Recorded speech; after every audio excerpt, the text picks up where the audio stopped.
Heyri 嘅藝術村入邊咧，今晚我就入住一間叫 Forest Garden 嘅guest house 啦。呢度咧絕對一個5星級的家，對我哋嚟講。咁咧我就要會一會呢一度嘅主人先 ，Mr. Kim。Yeah，Forest Garden 佢咧就係 Forest Garden 嘅主人阿金先生啊。咁咧阿金先生咧就會帶住我遊一遊佢呢個5星級的家。跟住咧，我今晚咧就會住喺佢屋企入邊啦。好 ，Let's go，Let's go。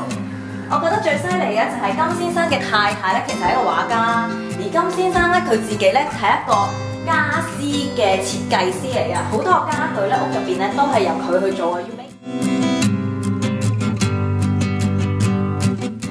金先生咧好中意周遊列國㗎，佢曾經喺台灣住過4年啦，然之後好多嘅呢個擺設咧都喺台灣收集啊、倫敦啊咁樣樣，好舒服我覺得呢度。其實咧喺 Heyri 藝術村入邊咧。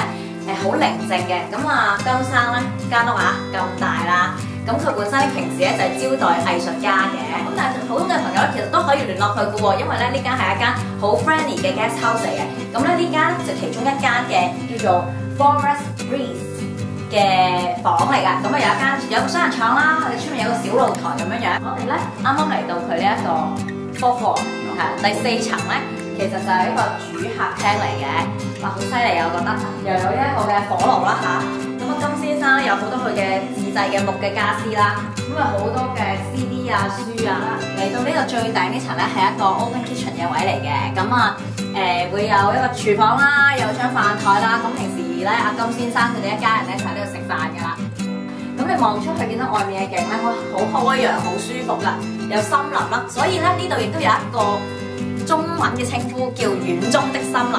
你下次如果嚟到呢個 Heyri 嘅藝術村咧，記得嚟探下 Mr. Kim。